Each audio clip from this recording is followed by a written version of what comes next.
Welcome to the second issue of the Best of Powerboating.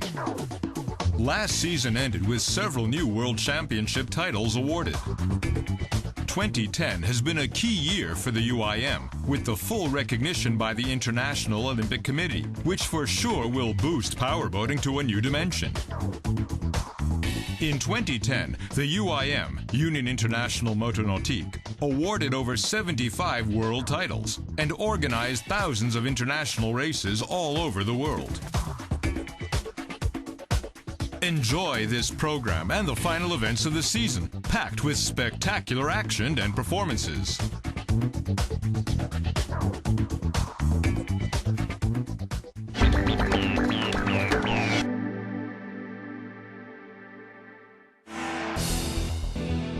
Aquabike ended its World Championship in China in Liuzhou after the season's first two GPs in France and Italy. With most of the world titles already awarded in offshore, rally jet and slalom categories, the battle was still open for the top class pro classes. In F1 runabout, the French Lemoine crowned the season, winning race and title in front of Pons and Medori.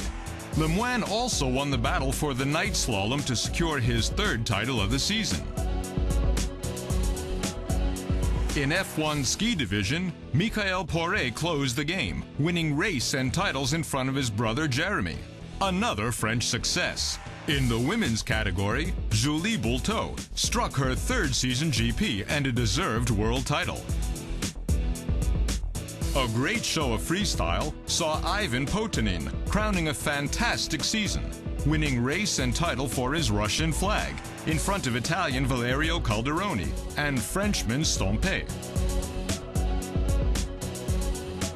UIM Aquabike Class Pro in 2010 assigned 10 world titles, 8 for France and 1 each for Russia and Portugal. An exciting step forward is expected in 2011. The season starting in Guadeloupe with Rally Jet and then a 6 GP Class Pro World campaign, beginning in Doha, Qatar next March, and then going on through Italy, France, and China.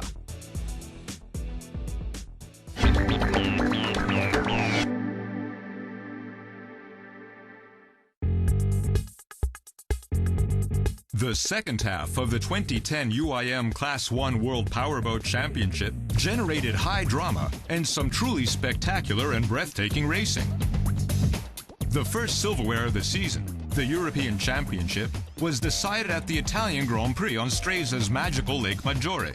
A weekend of dramatic action saw Wellmax grab their third straight win in the EDOX pole position, and defending world champions Fatsa complete the double to lift the European title after winning an enthralling race 2, which saw 3 outfits racing neck and neck to take the checkered flag within seconds of each other.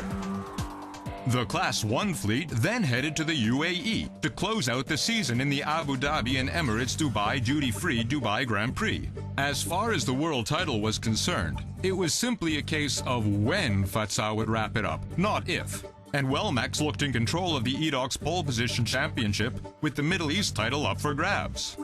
An action-packed Abu Dhabi Grand Prix saw Team Abu Dhabi's Al Tayer and Tomlinson take their first win together, with Al Mari and Giorgio Manuzzi an impressive second in Victory 2010, and negotiators Fendi and Carpitella complete the podium. In an incident-filled second race, the red flag flew, and 3 boats were sidelined in 2 separate incidents. Victory 2010 was the first to go, followed moments later by Skydive Dubai and Negotiator. Fatsa went on to win the restart and clinch the coveted world title, ahead of Wellmax and Geyser and Zaborowski and Relecta. Fatsa struck gold again in the Emirates Dubai Duty Free Grand Prix, winning race 1 ahead of Team Abu Dhabi and Wellmax. And then again in the final race of the season, outpacing Wellmax and GSG Ceramic Designs Capellini and Montavocis to lift the Middle East Championship. Everyone did a fantastic job. We are very proud to be here at the end and to get the world title. Really, I am happy. I want to say thanks for everybody who work here in Class 1. Tanberg and Selmer were again imperious in qualifying, winning in Abu Dhabi and Dubai, to become the first all-Norwegian pairing to lift the EDOX pole position championship. The season ended with the glamorous gala finale at the DIMC for Dubai, where all the protagonists were honored and the victory team received for the 10th time the Sam Griffith Trophy, the most coveted trophy of Class 1 racing.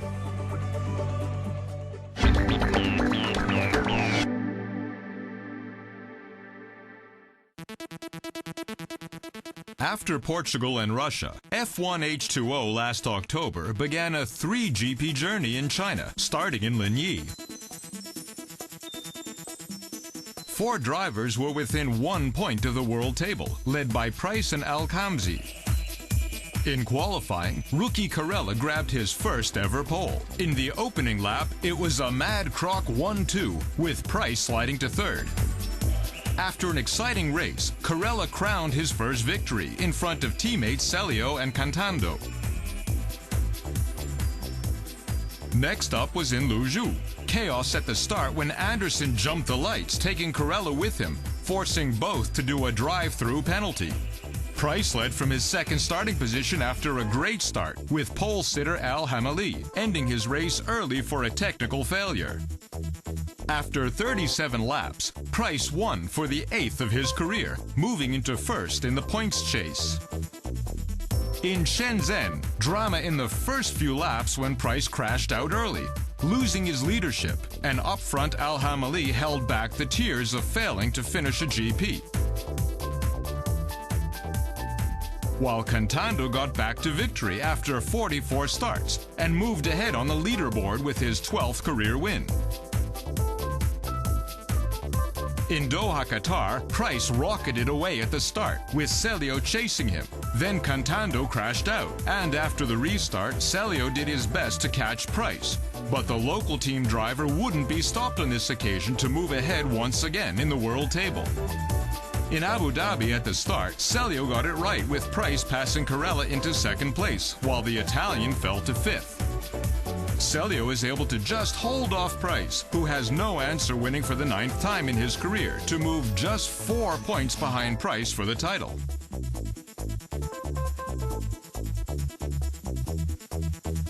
Last GP was in Sharjah for a final duel between Price and Celio. Most of the drama was served up in qualifying, with the Mad Croc team getting first and third positions as Price struggled, taking 5th. At the start, local driver Al Hamali took the lead from his second place start position and held it throughout. Price immediately got past Anderson and took up his pursuit of Celio, but then he made too many mistakes. First, he almost flipped over, and then he hit a turnboy, receiving a 1-lap penalty. Celio took the title for the second time in 4 years in front of Price and Carella in this very special 30th anniversary season of the UIM F1 H2O World Championship. For 2010, we had an extremely exciting World Championship, open up to the last of the 8th event, where Sami Celio, the Finnish champion, was crowned world champion. And for 2011, our program are 3 events in Europe, 3 events in Asia, and 3 events in the Middle East. Big excitement. Stay with us if you like Formula One, and we promise you a great show.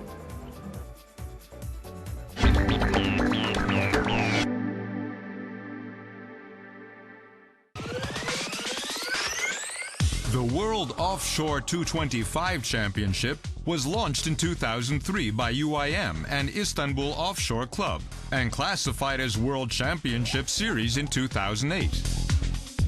In 2010, Istanbul Offshore Club broke a new world record by organizing 20 races within 1 year. The closed canopy race cats, powered with standard 225 HP engines, can reach a speed of 90 miles.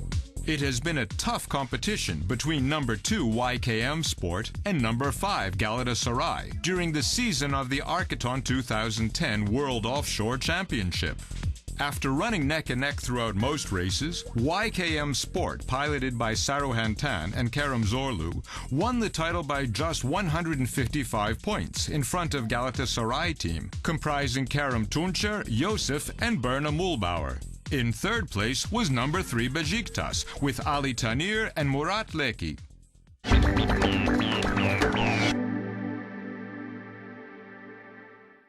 Pleasure Navigation has a new appointed promoter. A formal agreement was signed in Malta at the beginning of January in front of the local authorities. The new Maltese-based company, International Sea Racing, will organize and promote the World and Continental Endurance Championship, a form of powerboating which most closely reflects the boatyard industries. Let's meet the protagonist of this new UIM achievement. This is a milestone for the UIM. Endurance is one of the key disciplines for the future developments of the UIM.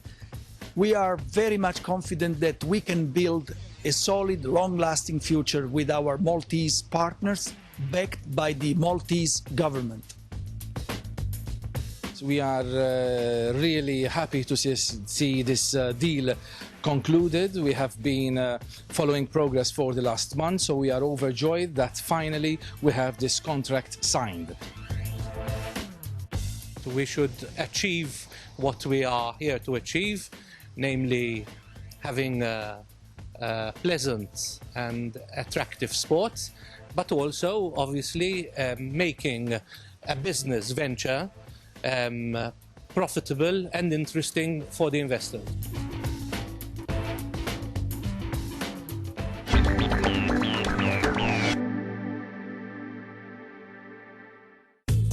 Cowes, Isle of Wight, was the venue for the 3-day British Powerboat Festival last August. Over 70 boats gathered to compete in this action-packed program, with the UIM Marathon World Cup headlining the weekend. Its 2 rounds comprised the Cowes 100 and one of the world's great endurance challenges, the Cowes Torquay Cowes at its 50th anniversary. Rough seas and 3-meter swells set the scene for dramatic and spectacular action. With conditions favoring the heavier craft, first past the checkered flag in the Cowes 100 was Red FPT, piloted by Fabio Buzzi, fellow Italian Emilio Riganti, and Britain's Simon Powell. In the Cowes Torquay Cowes, Red FPT again established its authority, crossing the finishing line in a time of 3 hours 26 minutes and winning the race and the UIM Marathon World Cup. Another chapter in Cowes' rich powerboating history was written.